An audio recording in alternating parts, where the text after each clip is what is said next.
Assalamualaikum warahmatullahi wabarakatuh. Perkenalkan, nama saya Opi Nurdiana Sari dengan NIM 858449131. Pada kesempatan kali ini saya akan melaksanakan praktikum IPA di SD, yakni uji lemak dengan tujuan mengidentifikasi bahan makanan yang mengandung lemak. Adapun alat dan bahan yang diperlukan adalah 10 jenis bahan makanan yang berbeda, yaitu terdiri dari kemiri, kacang tanah, margarin, kemudian air, kemudian minyak goreng, susu, dan santan.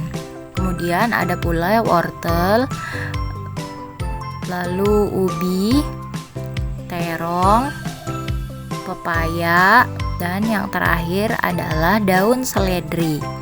Selain itu, bahan yang lain adalah 12 kertas coklat yang telah digunting berukuran 10x10 dan juga telah diberikan label masing-masing jenis bahan makanan.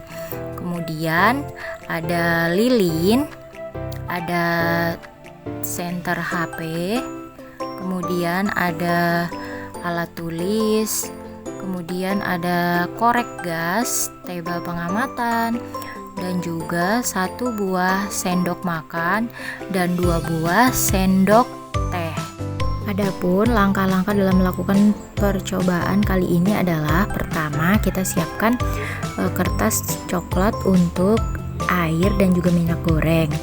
Dalam hal ini, air dan minyak goreng akan menjadi pembanding dan juga kontrol bagi jenis bahan makanan yang lainnya. Pertama, kita ambil 1 sendok teh air, kemudian kita letakkan di atas kertas coklat, kita ratakan. Setelah itu, sama dengan kertas minyak goreng, kita ambil juga minyak gorengnya dengan sendok teh sedikit saja, kemudian kita oleskan juga di atas kertas coklat. Setelah air dan minyak goreng merata di atas kertas coklat, kita diamkan selama 5 hingga 10 menit. Kedua kertas tersebut kita letakkan di ujung meja, kita tunggu hingga 10 menit dan lalu kita amati bagaimana hasilnya, apakah meninggalkan bekas atau tidak. Nah, kemudian langkah selanjutnya yang harus kita lakukan adalah kita nyalakan lilin dan juga kita siapkan margarin beserta kertas coklatnya. Terlebih dahulu margarin tersebut kita panaskan menggunakan sendok di atas api lilin. Setelah margarin tersebut mencair, kita ratakan di atas kertas coklat tersebut. Setelah itu kita letakkan juga kertas coklatnya di ujung meja. Kita diamkan juga selama 5 hingga 10 menit. Lanjutkan pada bahan makanan berikutnya, yaitu ada santan dan juga susu. Kita siapkan terlebih dahulu bahannya, kemudian kita siapkan kertas coklat untuk meratakan susu dan juga santan tersebut. Kita ambil susu seujung sendok, kemudian kita ratakan di atas kertas coklat tersebut. Setelah susunya sudah, kita lanjutkan ke santan. Kita ambil juga seujung sendok kecil, kemudian kita ratakan di atas kertas coklat tersebut.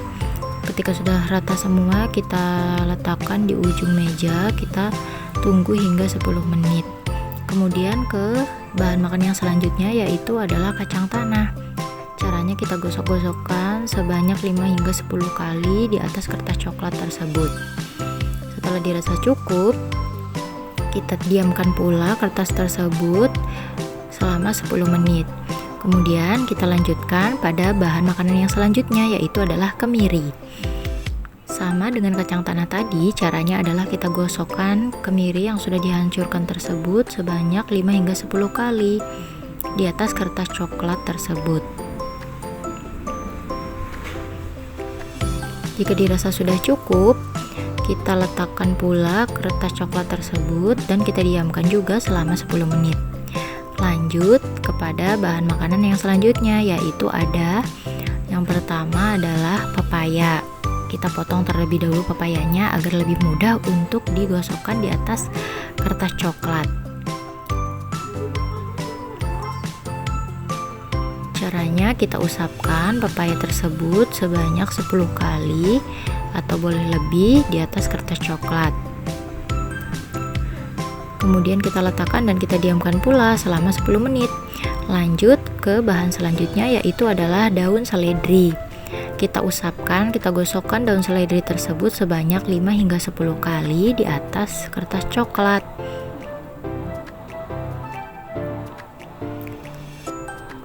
Saat dirasa cukup, kita simpan dan kita diamkan kertas coklat tersebut selama 10 menit.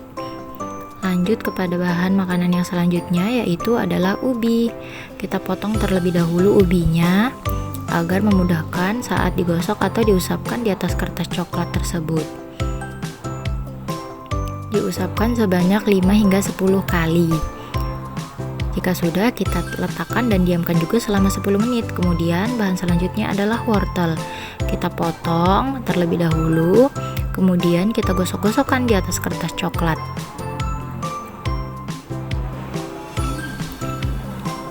Setelah selesai, kita diamkan pula selama 10 menit.